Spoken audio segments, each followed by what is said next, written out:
Let's take a look at why we study management. Applying management skills can help you succeed in your personal and professional life.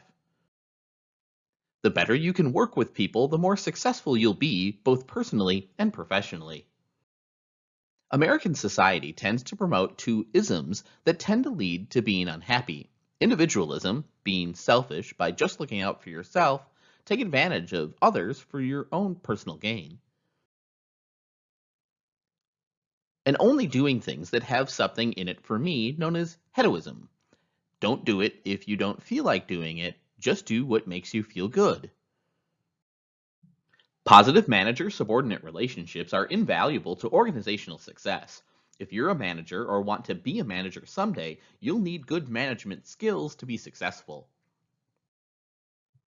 But even if you're not interested in being a manager, you still need management skills to succeed in today's workplace. The old workplace in which managers simply told employees what to do is gone. Today, employees want to be involved in management, and organizations are recruiting employees with people skills who can work effectively in teams and share in decision making and other management tasks. Develop management skills that you can apply in your personal and professional life. A manager is responsible for achieving organizational objectives through the use of resources. Efficient means doing things right so as to maximize the utilization of resources. Effective means doing the right thing in order to attain an objective. The manager's resources are human, financial, physical, and informational. Human resources are people, often referred to as human capital, and people are the organization's most valuable asset. Managers are responsible for getting the job done through employees, so people are essential to organizational performance as they're the ones to achieve the organization's objective. Most managers have a budget stating how much it should cost to operate their department for a set period of time. In other words, a budget defines the financial resources available.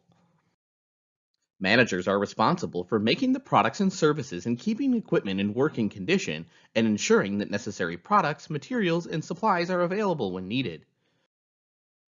You need information to set objectives and make decisions on how to allocate and use your resources to attain the objectives. Information should be based on knowledge, and information should flow freely throughout the organization. Managers have a profound impact on the performance of their organizations, so how you acquire and manage the four resources affects organization performance. The level of organizational performance is based on how effectively managers utilize resources to achieve objectives. Managers are responsible and evaluated on how well they meet organizational strategies and objectives. Selecting the right resources and using them effectively results in high levels of performance. Over the years, we've attempted to answer the question, what's it take to be a great manager? In a Wall Street Journal Gallup survey, 782 top executives were asked, what are the most important traits for success as a supervisor? It said that self-awareness and self-assessment are critical for improvement in the workplace. Integrity, diligence, and the ability to get along are the most important traits for successful managers. Management skills include technical, interpersonal, and decision-making skills. Technical skills can be referred to as hard skills, whereas interpersonal and decision-making skills are often called soft skills. Technical skills involve the ability to use methods and techniques to perform a task. All employees need technical skills to perform their jobs. Interpersonal skills involve the ability to understand, communicate with, and work well with individuals and groups through developing effective relationships. Clearly, the decisions you've made over your lifetime have affected you today. Organizations are seeking employees with conceptual, critical thinking skills that can take initiative to solve problems. Decision-making skills are based on the ability to conceptualize situations and select alternatives. The four management functions include planning, organizing, leading, and controlling. Managers perform management functions through using organizational resources to achieve organizational objectives through others, usually in teams. Planning is typically the starting point in the management process, and you should begin with a clear objective. Planning is the process of setting objectives and determining in advance exactly how the objectives will be met. There's a relationship between planning and performance. So before we do anything, we should have an objective stating the end result and then develop a plan for how to complete it. Performance is based on how managers organize their resources. Organizing is the process of delegating and coordinating tasks and allocating resources to achieve objectives. An important part of organizing, sometimes listed as a separate function, is staffing. Staffing is the process of selecting, training, and evaluating employees. The ability to lead is an important skill for everyone, especially for managers, because leadership contributes to organizational success. A survey found that 63% of companies screen new hires on the basis of leadership ability. Leading is the process of influencing employees to work towards achieving objectives. Managers must communicate the objectives to employees and motivate them to achieve those objectives by developing positive relationships. Objectives will not be met without consistent monitoring. You can't manage what you don't measure, and sometimes you need to overcome obstacles to accomplish the objective. Controlling is the process of monitoring and measuring progress and taking corrective action when needed to ensure that objectives are achieved. All managers perform the four functions of management as they get work done through employees. Managers have a set of distinct roles. A role is a set of expectations of how one will behave in a given situation. Henry Mitzberg identified 10 roles that managers play as they accomplish management functions. Mitzberg grouped these 10 roles into three management role categories: interpersonal, informational, and decisional roles. When managers play interpersonal roles, they use their interpersonal skills as they perform management functions. Managers play the figurehead role when they represent the organization or department in ceremonial and symbolic activities. Managers play the leader role when they motivate, train, communicate with, and influence others. Managers play the liaison role when they interact with people outside their unit to gain information and favors. When managers play informational roles, they use their interpersonal skills. Managers play the monitor role when they read and talk to others to receive information. Managers play the disseminator role when they send information to others. Managers play the spokesperson role when they provide information to people outside the organization. When managers play decisional roles, they use their conceptual decision-making management skills. Managers play the entrepreneurial role when they innovate and initiate improvement. Managers play the disturbance handler role when they take corrective action during disputes or crisis situations. Managers play the resource allocator role when they schedule, request authorization, and perform budgeting and programming activity. Managers perform the negotiator role when they represent their organization. There are different levels of managers, and the importance of the skills and functions needed vary among them. We'll discuss some of the differences between business size and managing for-profit organizations or non-for-profits.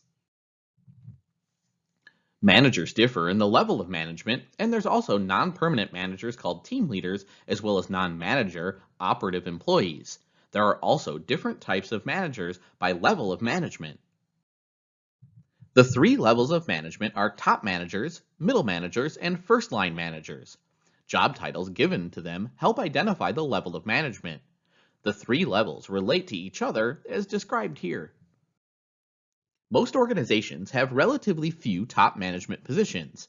Top managers are responsible for managing the entire organization or major parts of it. They develop and define the organization's purpose, objectives, and strategy. Middle managers are responsible for implementing top management strategy by developing short-term operating plans. They generally report to executives and supervise the work of first-line managers. First line managers are responsible for implementing middle manager operational plans. Unlike those at the other two levels of management, first line managers do not supervise other managers, they supervise employees. Team leaders are often called a project or program leader or task force or committee leader. The team leader facilitates team activities to achieve a goal rather than telling people what to do. Non management operative employees may also be team leaders who manage a team until a goal is completed. The team leader is not usually a permanent management position and thus is not a level in the hierarchy of management. Operative employees are workers who do not hold management positions. They commonly report to first line managers and possibly to team leaders. They make the products, wait on customers, perform repairs, and so on. The three types of managers are general managers, functional managers, and project managers. All managers need technical, interpersonal, and decision-making skills. However, the relative importance of these types of skills varies with the level of management. At all three levels of management, the need for interpersonal skills remains relatively consistent. However, top-level managers have a greater need for decision-making skills, whereas first-line managers have a greater need for technical skills. All managers perform the four management functions: planning, organizing, leading, and controlling. However, the time spent on each function varies with the level of management. Top managers spend more time planning and organizing by way of example. History helps us better understand the current developments and to avoid repeating mistakes in the world of management. Early literature on management was written by management practitioners who described their experiences and attempted to elaborate basic principles. More recent literature comes from researchers. There are different classifications of management approaches or schools of management thought. There are five management theories: the classical, behavioral, management science, systems, and contingency theories. The classical theorists focus on the job and management functions to determine the best way to manage in all organizations. Scientific management stressed job efficiency through the development of technical skills, while administrative theory stressed rules and the structure of the organization. Frederick Winslow Taylor, an engineer known as the father of scientific management, focused on analyzing jobs and redesigning them so they could be accomplished more efficiently. Frank Gilbreth and his wife Lillian used time and motion studies to develop more efficient work procedures. Henry Fayol was a French engineer who sometimes was referred to as the father of modern management. He made a clear distinction between operating and managerial activity. Fayol identified five major functions of management: planning, coordinating, organizing, controlling, and commanding. Two other contributors to administrative management are Max Weber and Chester Bernard. Weber was a German sociologist who developed the bureaucracy concept. The aim of this concept of bureaucracy was to develop a set of rules and procedures to ensure that all employees were treated fairly. Mary Parker Follett stressed the importance of people rather than engineering techniques. Follett contributed to the administrative theory by emphasizing the need for worker participation, conflict resolution, and shared goals. She's best known for the integrative conflict resolution concept, where all parties agree to a conflict resolution rather than one person dominating and winning and the other losing. The trend today is towards increasingly higher levels of employee participation. Bernard's and Follett's contributions led to the development of behavioral theory. Many organizations still use classical management techniques successfully today. Large organizations are becoming more efficient using a classic management approach.